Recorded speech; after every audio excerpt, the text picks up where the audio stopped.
evening and welcome to another festive episode of Haunted Homemaking. Now, as we dive into my favorite part of year, there are so many things to bake, so many things to decorate, and tonight I want to show you a couple of ornament crafts that you can do right at home with some supplies you can easily get. Whew, it was a lot of work, but we finally finished decorating that tree. Yeah. Wow, that looks fantastic, but don't relax quite yet. I have a couple more ornaments on the way. Couple more ornaments. Are you sure there's room? There's always room on the Christmas tree. Always room. There's no more room on that Christmas tree. We're done. Well, did you decorate the back? No one even looks at the back of the Christmas tree. I look at the back of the Christmas tree sometimes. Ugh, you are such a goody two-shoes. He's just mad because he gets coal every year. I would be mad too. Let's boogie. The very first ornament on our agenda is just a little fabric ornament and very easy to make. No gluing, no sewing. It uses the Kimekomi method, which is basically just tucking in the fabric into grooves that we create, but I'm getting ahead of myself. Let's get started. To create the base of our Kimekomi fabric ornament, you're going to need a couple of styrofoam balls and preferably the smooth kind so that the fabric can lay nicely on it. Now that you have some balls, let's go ahead and get to cutting. Is this still a crafting channel? The heck are you talking about over here? Jeez Louise. Traditionally, I believe Kimekomi is a technique used with wooden bases, but for the sake of ease, we'll want to cut grooves into our styrofoam ball to achieve something just as beautiful. Because of how styrofoam craft balls are manufactured, you'll find a very faint seam of circumference that indicates the center. I cut into this seam and used it to reference all the other grooves I'm creating. You don't have to cut very deep, but you do have to be careful when using a blade. We don't want any mangled fingers. Not tonight, that is.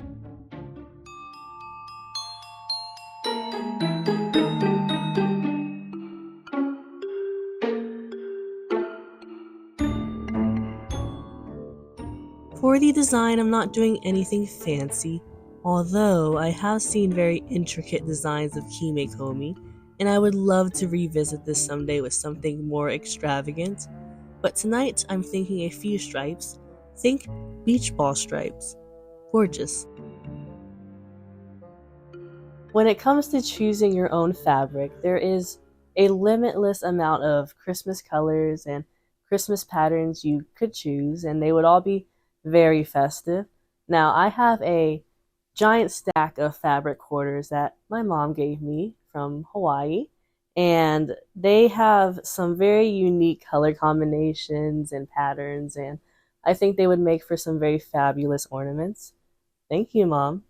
Let's get started. The fabric I'm using is very thin cotton, but I've seen many types of fabric used for Kimekomi, so no worries if you're being resourceful and just using what you have. I'm sure it will be absolutely extraordinary no matter what you decide to use. That's what makes it charming. Laying my fabric over the design I cut, I'm using my flat tool to push in some fabric so that it's secure.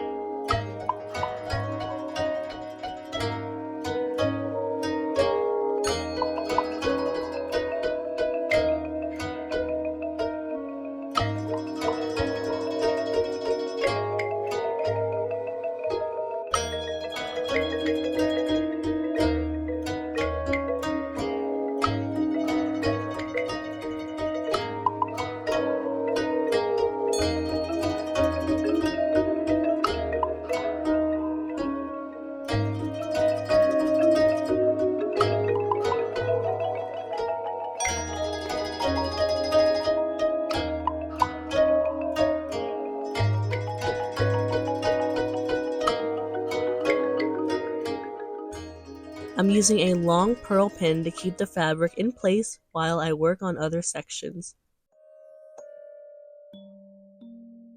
Once we have a section tucked, I'm cutting any excess fabric.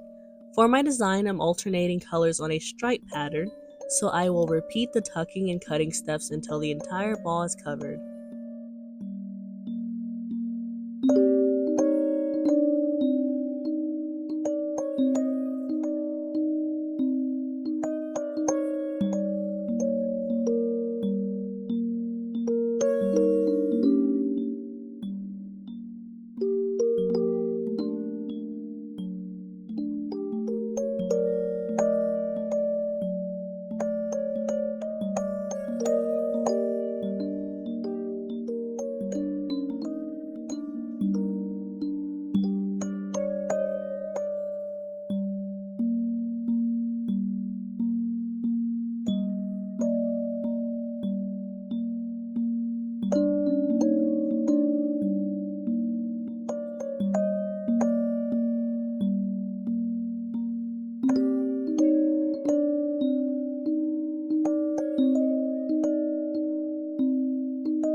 To tie everything together, no pun intended, I'm using this sparkly string to go over my grooves, further securing everything, and tying a loop at the top to hang.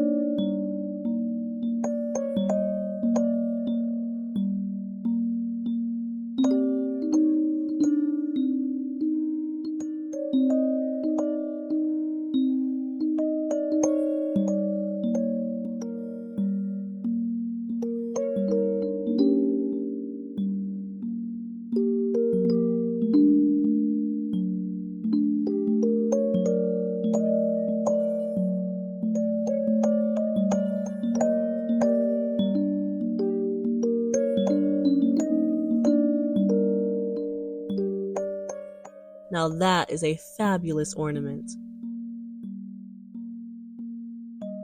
My Kimekomi ornaments are all done and they came out a lot better than I thought. I was a little hesitant on whether or not they would be sturdy because I'm not gluing anything. I'm just essentially tucking in all the fabric, but surprisingly robust. Anyway, I'm going to get these put on the tree and I'm going to see what the boys are up to.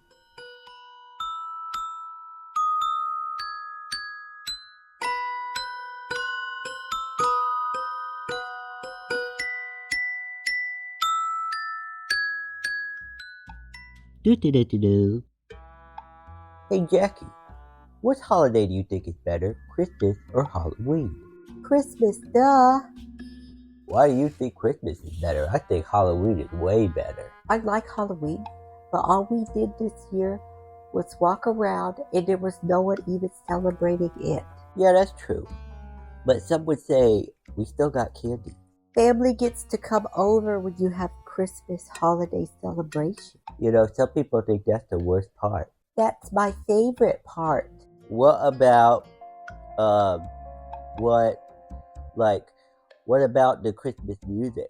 Like you have to hear the same music every year? I like Christmas music. You don't get sick of Christmas music? Nope.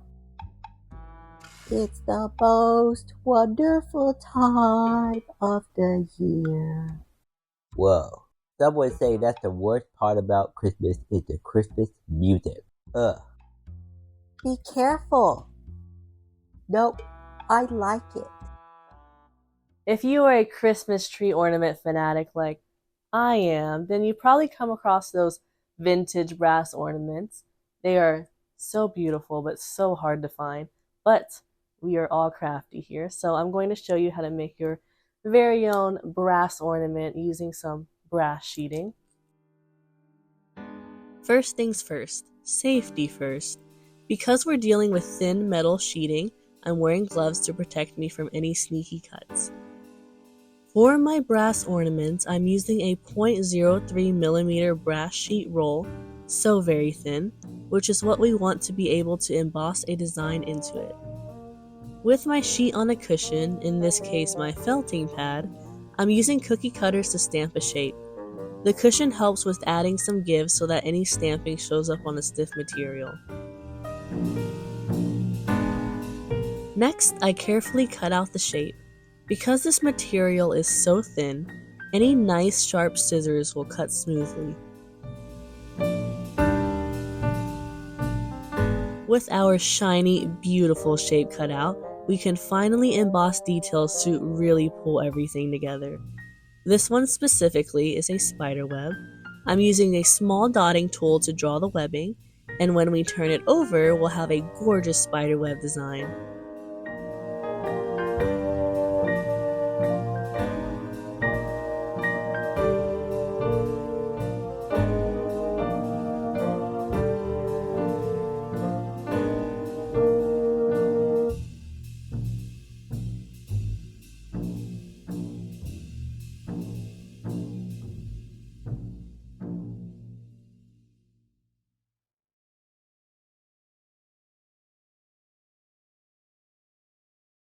A small issue I ran into when studying the design onto these brass shapes was that the shape was starting to curl, and no matter what I did, it would just not lay flat. So, to kind of combat this, I'm going to glue the entire brass ornament onto a nice rigid piece of cardstock to hopefully solve this issue.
If you want to add a bit of grit to your ornament, you can add a black acrylic paint wash over everything.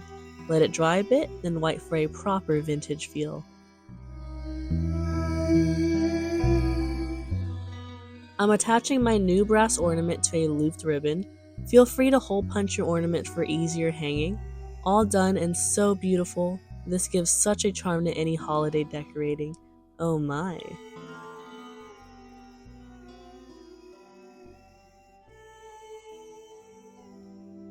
Thank you for joining us on this very festive episode of Haunted Homemaking. What do you boys want to do now? Let's have hot cocoa and watch a movie. Oh, okay. Yeah, that sounds pretty good to me. Let's get this show on the road. Okay, well, before that, let's go ahead and say bye to the audience. Bye. Bye.